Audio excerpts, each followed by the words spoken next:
बड़े शौक से पौधे लाते हैं, अपने घर पे लगाते हैं, और जब उस पे कलियां आती है तो हमारे फेस भी एकदम खिल जाता है।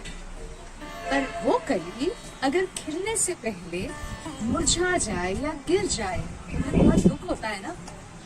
आज का वीडियो में हम जानेंगे कि ये बड ड्रॉप्स क्यों होते हैं और उसकी रेमेडीज क्या है। कुछ प्लांट्स होते हैं जैसे लौकी, ककड़ी, पंपकिन, अनार, इनमें नेचर ने फीमेल फ्लावर्स से बहुत पहले मेल फ्लावर्स सेंड करता है और ये ऑटोमेटिक ड्रॉप होते हैं। इसमें आप कुछ नहीं कर सकते हैं, लेट इट बी। प्रॉब्लम तब आती है जब फीमेल फ्लावर्स ड्रॉप होते हैं। क्यों ड्रॉप होंगे फीमेल फ्लावर्स? क्योंकि वो पॉलिनेटेड नहीं हुए हैं। अब फ्लावर्स का पॉलिनेशन कैसे करेंगे? सबसे पहले तो नेचुरल तरीका है कि अपने गार्डन में, अपने प्लांट्स के आसपास खूब सारे ब्राइट कलर के फ्लावर्स लगाएं, जिससे हनी बीज आएंगी, अट्रैक्ट होंगी और फ्लावर्स पॉलिनेट होंगे। सेकंड तरीका होता है हैंड पॉलिनेशन का। वो कैसे करते हैं, मेरा एक वीडियो है अडेनियम पे जिसमें पॉलिनेशन बताया है। बहुत सिंपल है, ईयरबड्स के थ्रू करते हैं। तो I will share you the link. Third तरीका होता है बहुत सिंपल सा है, जैसे जब फ्लावर्स बहुत सारे आए हैं ना, तब 1 लीटर पानी लेना, उसमें 5 ml थोड़ा सा, एक छोटा सा चम्मच शहद मिलाना, mix it well and spray on the plant. तो उससे भी हनी बीज अट्रैक्ट होती है और फ्लावर्स पॉलिनेट होते हैं और फीमेल फ्लावर्स कन्वर्ट होते हैं फ्रूट्स में। कुछ फ्लावर्स जैसे हमारे ले लीजिए आप हाइबिस्कस, गुड़हल, रोजेस, ये सब फ्लावर्स अगर खिलने से पहले मुरझा जाते हैं तो एक बहुत बड़ा रीजन होता है टेम्परेचर फ्लक्चुएशन। टेम्परेचर फ्लक्चुएशन का मतलब है कि जैसे दिन में बहुत गर्म है और रात में ठंडा है। आई मीन टू से कि मॉर्निंग इवनिंग का टेम्परेचर में 10, 15, 20 डिग्री का फर्क आ रहा है। इस केस में बड ड्रॉप होते हैं। तो आप क्या कर सकते हैं इस केस में कि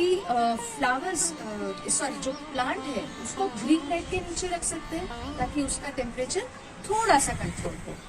इसके अलावा एक चीज और कर सकते हैं, मल्चिंग।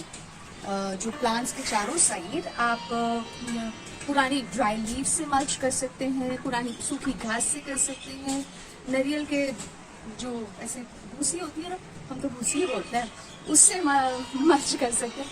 बहुत से लोग स्पॉन्ज के छोटे छोटे टुकड़ों से भी मल्च करते हैं ताकि वहाँ थोड़ा कूलिंग इफेक्ट मिले। और बहुत बड़ा कारण होता है बड ड्रॉप का इनसफिशिएंट लाइट। यहाँ पे 2 एंड्स है। इनसफिशिएंट लाइट यानी अगर अपना एग्जाम्पल लेके बताती हूँ, या तो बहुत ज्यादा लाइट या तो बहुत कम लाइट। जैसे एक एग्जाम्पल लेते हैं हाइबिस्कस का। हाइबिस्कस के प्लांट जो होते हैं उसमें आपको 4 से 6 घंटे का धूप चाहिए। उसको अगर आप 1 घंटे का धूप देंगे, बोलेंगे डायरेक्ट सनलाइट तो आ रही है, तो उसको अगर प्रॉपर धूप नहीं मिला तो भी बड ड्रॉप होंगे, है ना। दूसरा केस लेते हैं, मतलब हाइबिस्कस के केस में क्या हुआ कि उसको कम लाइट मिली, है ना, 1 hour इज लेस। एक एग्जाम्पल लेते हैं पीस लिली का। पीस लिली को अगर आप 1 घंटा भी सनलाइट दे दिए ना तो वो प्लांट ही नहीं बचने वाला है, फ्लावर्स तो दूर की बात है। तो जिस प्लांट को जितनी लाइट का रिक्वायरमेंट है उससे कम ज्यादा देते हैं तो बड ड्रॉप का प्रॉब्लम आता है। एक और प्रॉब्लम है बड ड्रॉप का कि जब हम देखते हैं हमारे प्लांट्स में बड्स आ रहे हैं तो हम क्या करते हैं, उसको भर भर के फर्टिलाइजर देते हैं और उसको फर्टिलाइजर इतना हीट रिलीज करता है कि बड ड्रॉप का प्रॉब्लम आता है। तो एक्चुअली करना क्या चाहिए, जब भी आपको लगता है ये मंथ के आसपास इसकी फ्लावरिंग सीजन है या फ्लावरिंग टाइम है, उससे 1 आध 1.5 महीने पहले से उसको तैयारी करवाइए, उसको फर्टिलाइज करवाइए ताकि वो हेल्दी फ्लावर दे सके, बड ड्रॉप का प्रॉब्लम ना आए। और जब हम है ना, जब बडिंग स्टार्ट होती है, फ्लावरिंग स्टार्ट होने को रहती है और जब हम फर्टिलाइजर देते हैं ना तो उसमें बहुत हीट रिलीज होता है और जो स्टेम होता है, जो मेन स्टेम और ये फ्लावर के बीच वाला जो स्टेम होता है ना, ये बहुत नाजुक होता है ना। तो ये इतनी हीट बर्दाश्त नहीं करता। ये गलती मैंने भी की थी। मेरा लेमन का जो प्लांट था, नींबू का जो प्लांट था ना, उसमें फ्लावर्स दिख रहे थे तो मुझे लगा कि मुझे बड़े बड़े नींबू चाहिए और मैंने बेवकूफों जैसे उस टाइम उस प्लांट में सरसों खली डाल दिया था। बिलीव मी वो साल एक भी नींबू नहीं आएगा। I should have given it much before. तो बिल्कुल ध्यान रखिए कौन से पौधे को कब फ्लावर आने वाला है और कब उसे फर्टिलाइज करना है। अनदर प्रॉब्लम बड ड्रॉप का होता है कि पेस्ट होता है। Pest is another reason. जैसे कुछ पेस्ट हो गए एल्फिड्स या मिलीबाग्स या स्पाइडर माइट्स, ये सब आपको दिखते हैं आँख से, बट कुछ एक पेस्ट होते हैं जो आपको आंखों से नहीं दिखते हैं। वो आपके बर्ड्स को खाते रहते हैं and finally your birds fall down. What's the remedy? Always prefer to spray neem oil. इस तरह से अपने गार्डन को सेफ रखिए तो बड ड्रॉप का प्रॉब्लम नहीं आएगा। अनदर प्रॉब्लम, इसको मैं ना एग्जाम्पल से बताती हूँ। आपका एग्जाम आया और आपने अगर एग्जाम के लिए पढ़ाई नहीं की है तो फिर आता है हमको स्ट्रेस।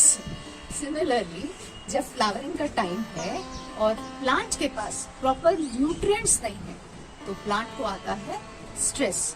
तो make sure your plant has enough nutrients to produce flowers. हर प्लांट की अलग अलग रिक्वायरमेंट रहती है अलग अलग स्टेज पे।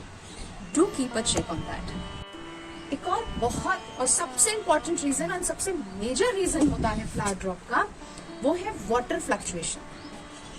ड्यूरिंग बहुत मैक्सिमम फ्लावरिंग प्लांट्स को जब फ्लावर करते हैं वो टाइम पे सॉइल उनको वेट चाहिए। यहाँ पे वेट का मतलब सॉगी नहीं होता है, ठीक है? उसको मॉइस्ट चाहिए और बहुत ज्यादा ड्राई नहीं चाहिए। बहुत ज्यादा सॉगी हो जाएगा तो भी फ्लावर ड्रॉप्स होंगे और बहुत ड्राई भी होगा तो भी फ्लावर ड्रॉप्स होंगे। तो कीप अ चेक कि आपका पानी गमले में प्रॉपर है या नहीं। फ्लावर ड्रॉप के साथ साथ एक प्रॉब्लम और आता है कि कहते हैं कुछ फ्लावर्स पूरा नहीं खिल पाता है या आधा खिलता है या छोटे खिलते हैं। तो इसका भी रीजन बताती हूँ। इसके 2-3 कारण होते हैं। सबसे पहले हीट, मौसम की वजह से ये होता है, इफेक्ट आता है थोड़ा प्लांट पे।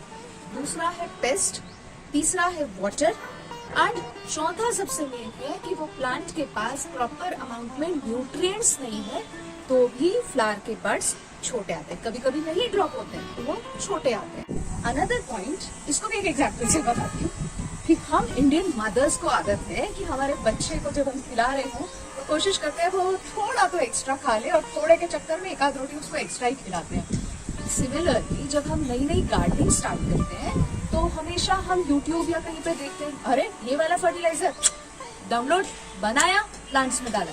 दूसरा एक और फर्टिलाइजर पता चला, डाउनलोड किया, बनाया और प्लांट्स को दिया। हम इतना ज्यादा फर्टिलाइजर प्लांट को दे देते हैं कि plant actually goes into stress और उसको समझ में नहीं आता है how to behave with those fertilisers.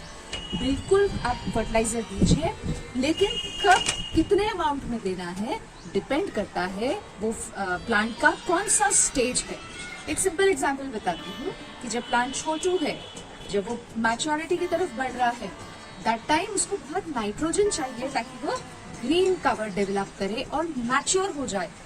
एक टाइम के बाद उसको काफी सारा बैलेंस्ड फर्टिलाइजर चाहिए। फ्लावरिंग के टाइम पे उसको potash and phosphorus rich fertilizers चाहिए। तो डिपेंड करता है प्लांट कौन सी स्टेज में है और उसके अंदर कितना खाना देना है हमको। These were so many reasons कि आपके फ्लावर्स जो खिलने के पहले ड्रॉप हो जाते हैं। इन सारी चीजों में से चेक करना आपके इसमें क्या प्रॉब्लम है and act wisely. Hope you will like this video, share this video, subscribe my channel, stay blessed.